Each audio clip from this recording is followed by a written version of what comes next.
Bonjour à toutes, c'est Anne de Dulcina. Aujourd'hui, je vais vous montrer juste un petit projet bien facile à faire. C'est une belle décoration pour ajouter une page avec une trombone, la faire tenir à une page avec une trombone, ou juste l'insérer entre deux pages puis décorer votre journal. Vous me voyez travailler, puis moi, je parle par-dessus mon vidéo, parce que quand je fais ça, je me suis mis un podcast et j'écoutais, alors je n'ai rien expliqué. Mais vous allez juste avoir les images, vous allez voir que vous allez comprendre comment ça fonctionne. Et donc, quand je travaille comme ça, puis que je veux écouter un podcast ou une vidéo, j'aime travailler en batch, qu'on dirait, en bon français. Donc, je me trouve un espèce de projet, puis j'en fais plusieurs. Alors là, je suis à la première étape qui est de découper mes images. J'ai pris une pile de papier que j'avais. Ça, c'est un kit digital que j'ai créé il y a 2 ans. J'avais imprimé juste sur du papier de photocopie, là, du 20 livres, bien ordinaire. Et ça traînait dans mes affaires depuis 2 ans. Alors là, ma pile de papier imprimé est rendue immense parce que moi, à chaque fois que je crée des digitales, j'imprime peut-être des fois 3, 4 fois le même papier pour aller chercher là, la couleur parfaite, la grosseur parfaite. J'ai beaucoup de tests, donc je me retrouve avec beaucoup de papiers qui ne sont pas vendables non plus. C'est moi qu'il faut qu'ils utilisent. Donc, anyway, tout ça pour dire, j'adore Miss Lily Elsie. C'est mon style de femme. Ses chapeaux, ses peignures, son linge, c'est d'époque, c'est vintage. Et donc, ce matin, je travaille avec le kit que j'ai fait de ma collection, que j'ai de toutes ces photos, les articles de journaux qui ont passé sur elle, etc. Alors, la première chose à faire, c'est que j'enlève le blanc autour des images, je fais la grosseur que je veux, j'ajoute de l'encre et je magane le papier. Oui, je magane beaucoup, beaucoup le papier. C'est une importante étape. Si vous aimez le style shabby chic, un peu grungy, bon, il y a beaucoup d'anglicismes là, dans le Junk Journal. Le Junk Journal en soi, c'est quasiment pas traduisable. Je crée cette chaîne YouTube en français parce que Junk Journal, ils vont dire un journal de merde ou un journal merdique quand que l'Internet le traduit, là, l'intelligence artificielle. Et shabby chic, c'est un peu la même affaire, c'est n'importe quoi. Mais j'utilise ces termes-là parce qu'il n'y a pas de traduction en français. Le mieux que je pourrais trouver, c'est des journaux créatifs. C'est vrai que c'est de la créativité, un junk journal, mais un junk journal, à la base, c'est que on veut utiliser des vieilles affaires, c'est un style, c'est... Le journal créatif, c'est quasiment un petit peu plus comme quand tu ajoutes de la peinture, de l'aquarelle. Le junk journal, c'est tu utilises des vieilles affaires, en tout cas, ou des affaires maganées. Maintenant, je suis rendue à l'étape 2. Donc, j'ai plein de belles feuilles dans mes kits que vous allez voir qui sont des pages pleines. Quand on travaille avec le format JPEG, on peut les réduire, les imprimer beaucoup plus petites. Mais mettons que ceux-là, je les ai imprimés pleine grandeur avec pas de bordure blanche autour. Donc, c'est le papier 8,5 par 11 pleine grandeur, parce que moi, je suis du Canada. Donc, c'est pas le format A4, mais ça serait le même principe pour vous, là, si vous avez une page pleine. Et donc, je voulais enlever 3 côtés pour diminuer la grosseur du papier pour qu'un coup qui soit plié, il ne soit pas aussi gros ou plus gros que mon journal. Donc, c'est juste pour ça que j'ai enlevé une certaine largeur et longueur avec ma règle. Et maintenant, je refais le même processus. J'ajoute de l'encre et je magane mon papier. J'ai mis le vidéo en mode un petit peu plus rapide là, que le vidéo que j'ai filmé pour pas qu'il y ait trop de longueur dans mon vidéo, mais pas trop vite pour que vous voyez comment je magane. Je plie, je twiste les doigts, je, je replie, je magane, je rajoute un peu d'encre, je fais des gros plis, puis à la fin, je en anglais, on dit flatten, là, mais je le remets plat. Donc, je retire le papier un peu pour défaire les plis que j'ai faits. Mais c'est sûr que les plis restent et c'est ce qu'on veut. C'est ce qui donne de la dimension à votre projet. C'est ce qui fait qu'il va avoir l'air plus 3D, qu'il n'aura pas l'air plat. Si vous aimez le style shabby chic, c'est vraiment Le truc à faire, c'est vraiment de maganer votre papier pour créer de la dimension. Même si vous mettez 3 papiers ensemble qui sont plats, un par-dessus l'autre, le projet a encore l'air plat. Mais si vous maganez, puis vous pliez, puis vous ajoutez de l'encre à chacun de ces 3 papiers-là, quand vous les mettez un par-dessus l'autre, votre projet a maintenant une belle dimension. Il n'y a pas l'air plat, il y a de la vie. On dirait qu'il y a une histoire. Et c'est ce qu'on veut dans le Junk Journal. Donc, un coup que mon papier est tout magané, je le plie en 3 et je replie la partie du bas pour faire une pochette que je vais encore une fois maganer les papiers pour que ça ait l'air beau et je vais tout faire tenir ensemble avec une trombone, pas de colle. Donc, en tout temps, plus tard, je peux cacher quelque chose dans le gros papier que j'ai plié. Je peux aussi écrire dedans.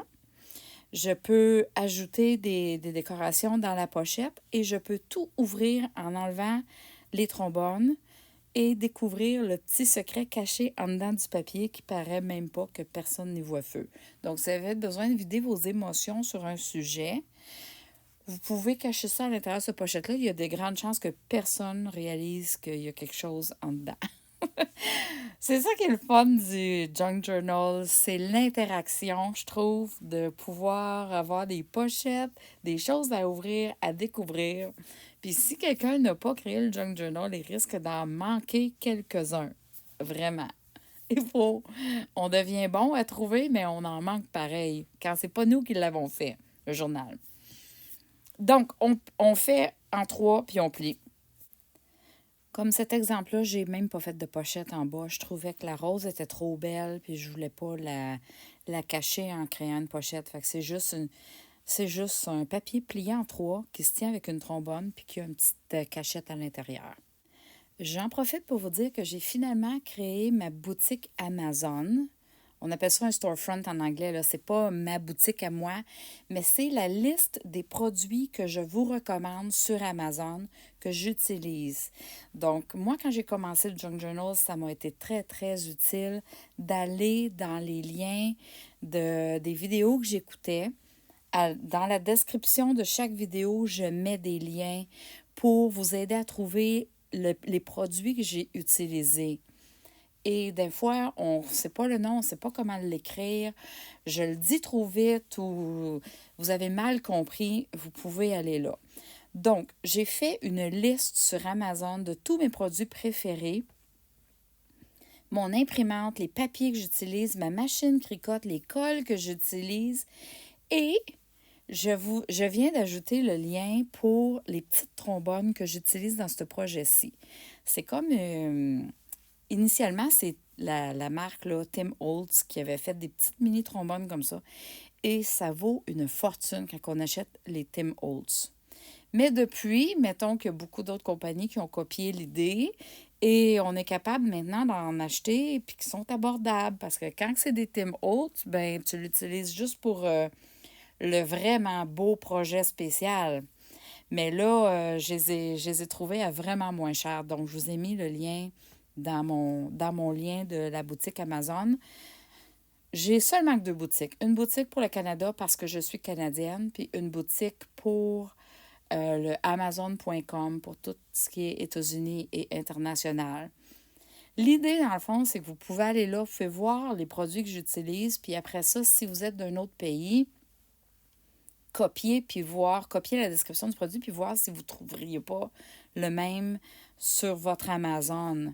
Une image vaut 1000 mots, donc en mettant une boutique comme ça sur Amazon, la liste des produits que j'utilise, je pense que ça va vous faciliter à trouver ces produits-là sur votre Amazon et vous aider à trouver le produit tout simplement. Moi, j'aime bien quand quelqu'un me partage son lien. Comme ça, même s'il est du .com, puis je vais acheter sur .ca, j'ai la description, ça l'aide beaucoup. Alors, utilisez ces liens-là, puis en même temps, ben Amazon, il est gentil, il me donne une petite cote sur les produits. Ça ne change pas du tout votre prix. C'est pas comme si je fais bien de l'argent. En ce moment, je fais 30$ par mois à peu près, canadien. Avec ça, des références. Mais ça m'encourage, moi, à prendre le temps de créer la liste puis vous aider. avec ça et ça me donne des certificats cadeaux en retour, ce qui est bien apprécié pour m'aider à faire mes projets. Donc, allez voir ma liste et profitez-en de trouver les items que vous cherchez puis que vous ne savez pas quelle compagnie utiliser. Des fois aussi, on veut vraiment utiliser, si je vous parle d'un papier spécifique, il y en a des tonnes de papiers, ils ne sont pas tous pareils. Donc, je vous ai mis vraiment les papiers que moi, j'utilise et que j'aime. Ce n'est pas une liste pour vous vendre des choses, c'est une liste de référence. Donc, allez voir, le lien est dans la description du vidéo. Et ça, ici, j'ai utilisé les petites bouteilles de parfum parce que je voulais pas cacher la Madame victorienne. C'était juste trop beau. Donc, c'est un kit de digital que vous pouvez acheter tout coupé pour vous ou que vous pouvez couper vous-même avec votre machine Cricut si vous en avez une parce que je vends le format PNG qui a le fond transparent. Et si vous voulez couper avec vos ciseaux, j'ai un kit aussi pour couper avec vos ciseaux qui est en format JPEG ou PDF selon le format que vous préférez imprimer. Vous downloadez celui que vous voulez et vous pouvez toutes les couper au ciseau. J'ai dans le kit plusieurs formats, des petites bouteilles jusqu'à des assez grosses bouteilles. Et vous avez juste à couper le format que vous voulez. Maintenant, on est à l'étape numéro 3. Donc, j'ai tout magané mes papiers, j'ai fait mes pochettes, j'ai mis mes trombones, j'ai mis quelque chose dans ma pochette. Puis là, il reste à ajouter de la petite dentelle ou du tissu, quelque chose pour donner encore plus de vie puis de décoration. Donc, j'utilise ici, c'est une dentelle, mais j'ai été chanceuse, j'ai pogné ça dans un magasin usagé, un vieux rideau de dentelle, mais vraiment beau. Alors, je découpe des petits bouts, puis je m'essaie, je décore.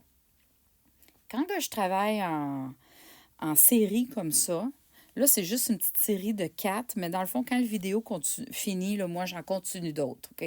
C'est juste que ça ne sert à rien, je vous montre que vous me regardez en faire 25. Mais quand je travaille en série comme ça, j'essaie d'utiliser les mêmes choses. Donc, comme là, j'ai tout pris, mettons, la collection de Lily Elsie pour les décorations, à part les bouteilles de parfum, parce que là, je cherchais quelque chose pour ne pas cacher la madame. J'ai pris une pile de papier, que c'était toutes des feuilles imprimées pleine grandeur. Et j'ai tout utilisé le même principe. Et là, maintenant, vous allez voir, j'utilise le même rideau de dentelle sur toutes mes décorations. Mais il n'y en a pas une qui a l'air pareille, parce que dépendamment où est l'image, ben là, comme là, je la colle sur le papier. Tantôt, je l'ai mis avec la trombone sur le coin.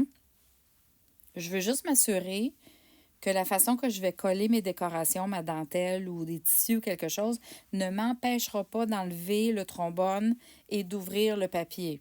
Parce que l'idée, c'est qu'il y a une cachette en dedans. Alors, on ne veut pas coller de la dentelle de façon à ce que ça nous empêche par la suite d'ouvrir le papier. C'est la seule chose à faire attention. Mais sinon, j'aime bien utiliser, comme là, j'utilise la colle 3 en 1, je l'étends un peu avec mon doigt pour pas qu'elle paraisse trop au travers ma dentelle, parce que ma dentelle, c'est comme un petit filet bien, bien délicat. Et vous voyez aussi que je magane ma dentelle, donc je la coupe. Je veux de la dentelle qui est coupée croche, sans avoir des grosses coches là, dedans. Il faut qu'elle ait l'air juste vieille puis maganée. Et pour continuer le processus, je tire, puis je tire avec mes doigts sur le bord de la dentelle, comme vous me voyez faire, pour la maganer. Je fais ça avec des tissus, je fais ça avec toutes les dentelles que je coupe. Ça l'ajoute ça l'ajoute de la dimension, premièrement, parce que ça la rend un petit peu friponnée, ça lui donne des plis, ça lui donne du vécu, on dirait. Tout d'un coup, là, cette vieille dentelle-là est encore plus vieille, puis chaque morceau il est beau. Parce que si je regarde un morceau comme ça, ben, il est quand même, la dentelle est belle, mais il a l'air juste d'un morceau ordinaire, là, que je trouve. Il n'est pas aussi beau que quand je le magane avec mes doigts, puis que là, ça tire quelques fils, puis ça crée des trous un peu, puis ça le rend beau. Alors vraiment, là, l'art de décorer dans le shabby chic et dans le style antique comme ça, Mon style à moi, c'est vraiment de justement maganer mes tissus, mes dentelles, le papier.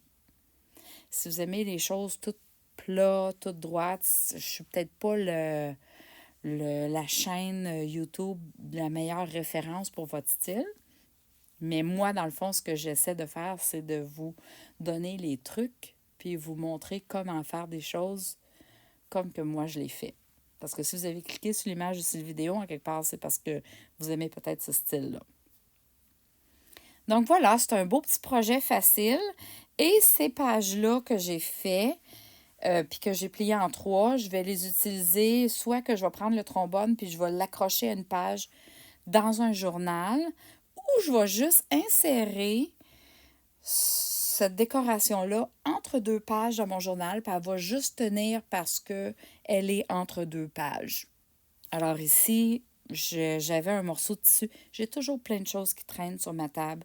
Des petits morceaux de restes de projet ou que j'ai trouvé puis que j'ai juste mis sur la table. Alors quand je fais un projet, je regarde toujours autour de moi puis des fois, mon œil tombe sur quelque chose qui fitterait. Alors ce petit bout de tissu-là, avec de la couleur, j'ai trouvé que ce serait une bonne idée pour juste ajouter un petit peu de couleur. J'espère que mon petit vidéo vous aide, vous encourage, vous donne des petits trucs et de l'inspiration. Merci de m'avoir écouté et à bientôt dans un prochain vidéo. Bye bye.